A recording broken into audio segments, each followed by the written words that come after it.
રાજકારણીઓ કેવી કેવી રીતે પોતાને મત ન આપનાર ગામનો બદલો લેતા હોય છે તેના અનેક દાખલાઓ સામે આવે છે। પૂર્વ મંત્રી જવાહર ચાવડાએ મંજૂર કરેલા રસ્તાઓનું કામ હજુ પણ થતું નથી કે થવા દેવામાં આવતું નથી।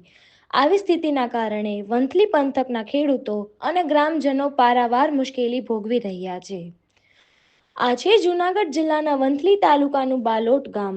આ ગામમાં વર્ષ 2022ની સાલમાં 10 કરોડના ખર્ચે બાલોટથી વંથલીને જોડાતો 3.5 કિલોમીટરનો રસ્તો સરકાર દ્વારા મંજૂર કરવામાં આવ્યો છે। બાલોટથી વંથલી જવા માટે તથા બાલોટથી તેના ખેતરોમાં જવા માટે રસ્તામાં નદીથી પસાર થાય છે।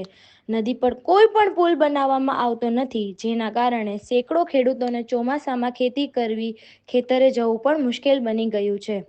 દિવાળી બાદ ખેતરોમાં ખેતી કામ થઈ શકે તેમ છે। જવાહર ચાવડાએ રસ્તો મંજૂર કરાવ્યો હોવાથી હવે આ રસ્તો બનતો નથી તેવી સ્થાનિકોનો આક્ષેપ છે। આ અંગે તેમના માણાવદરના ધારાસભ્ય અરવિંદ લાડાણી, સાંસદ મનસુખ માંડવિયા સહિતનાઓને રજૂઆત કરવા છતાં પરિણામ મળતું નથી।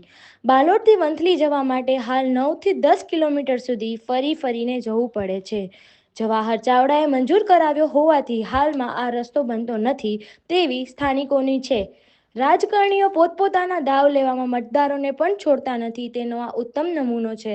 આવી સ્થિતિના કારણે ખેડૂતો, ગ્રામજનો સહિતના ત્રસ્ત થઈ ગયા છે। સાંભળો ગ્રામજનો અને સરપંચની વેદના। આ સમગ્ર મામલે જવાબદાર અધિકારીઓએ કંઈ પણ બોલવાનો ઇનકાર કર્યો છે અને હજુ ટેન્ડર પ્રક્રિયા સહિતના કામ બાકી હોવાથી રસ્તાનું કામ શરૂ થતું નથી તેવો દાવો કરાઈ રહ્યો છે। મારું નામ દિલીપભાઈ મેણનભાઈ મકવાણા છે, ગામના સરપંચ છે। અમારા ગામની 70% જગ્યા જે સામે કાંઠે આવેલી છે એ 70% ખેતીનું કામ સોમાહામ દિવાળી સુધી જવાતું નથી। આ રસ્તો 2022માં 3.5 કિલોમીટરનો રસ્તો છે। 10 કરોડ 65 લાખ રૂપિયા મંજૂર થયેલા છે અને એને માટે તેનું જંગલ કટિંગ માટે આવેલા હતા, તે પછીનું કોઈ આવેલા નથી અને વારંવાર રજૂઆત કરેલી છે આ રસ્તાની, તો કોઈ આ ધ્યાને લેતું નથી। 2022માં એમ કે પૂછે એટલે એમ કે ઓનલાઈન છે। હા, હું બાલોટ ગામનો રહેવાસી છું। ગામના આગેવાન તરીકે સરકારને એક વિનંતી અને અપીલ કરું છું કે સરકાર શ્રી આ અંગે જો યોગ્ય કાર્યવાહી કરે। બાબત અમારે એવી છે કે 2022ની અંદર જ્યારે જવાહરભાઈ કેબિનેટ મંત્રી હતા ત્યારે વંથલીથી બાલોટનો જે 3.5 કિલોમીટરનો રસ્તો છે એ એને મંજૂર કરેલો છે 10 કરોડમાં, પણ આજ દિવસ સુધી એન કે પ્રકાર જે કારણ હોય એમાં આપણે નથી ઉતરતા। પણ કહેવાનો મતલબ એ લોકો યોગ્ય કાર્યવાહી કરે તો અમારા ગામને નદીને સામે કાંઠે અમારે 500 વીઘા જમીન આવેલી છે, એ ખેતરે જવામાં ન જઈ શકે, ગાડું ન જઈ શકે માણસ, અને રહેવાવાળા જે લોકો ત્યાં છે એને એના પોતાના છોકરાને ભણવા માટે અહીંયા મૂકવા આવે તો નદીમાં ઘરે ઘરે પાણી ખંભે છોકરા બેહાડીને મૂકવા આવે છે। આવું બધી હાલાકી અમે છેલ્લા 3 વર્ષથી ભોગવીએ છીએ, છતાં પણ આ નિંદ્રામાં સૂતેલી સરકારને આ અંગે કાંઈ ખબર પડતી નથી, કોઈ ધ્યાન જ નથી આપતા।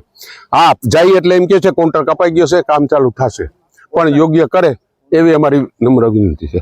મારું નામ નાજાભાઈ ખીમાભાઈ જલુ છે, ગામ બાલોટ, તાલુકો વંથલી, જિલ્લો જુનાગઢ। અમારે અહીંયા 2022ની અંદર આ રોડ મંજૂર થઈ ગયેલ છે, છતાં પણ હજી 3.5 કિલોમીટરનો રોડ છે। 10,65,000ની ગ્રાન્ટ 10 કરોડ અને 65 લાખની ગ્રાન્ટ મંજૂર થઈ ગયેલ છે, છતાં પણ હજી રોડનું કામ થયેલ નથી। એટલા માટે અને અમારે અહીંથી છે ને નવો બાયપાસ જે નીકળ્યો છે, ડેવલપ થયો છે, એ ખાલી 2 જ કિલોમીટર થાય છે, છતાં પણ અમારે બહુ તકલીફ પડે છે। સામે કાંઠે 70% ખેડૂતની જમીન છે એ કાયમી માટે પડતર રહી જાય છે। એટલા માટે નદીની અંદર મોટા પૂર આવે છે અને નદીની અંદર 2 મગરો રહે છે, બધી રીતે માણસોને તકલીફ પડે છે। સામે કાંઠે 50 કુટુંબ રહે છે, એના જે બાળકો છે એને સ્કૂલે આવવા માટે મોટી તકલીફ પડે છે। એટલા માટે સરકારશ્રીને અમારી નમ્ર અરજ છે કે તાત્કાલિક અને વહેલી તકે અમારું આ રોડનું કામ ચાલુ કરે। રોડ મંજૂર થઈ ગયેલ છે, છતાં પણ હજી કામ કોરંભે પડ્યું છે।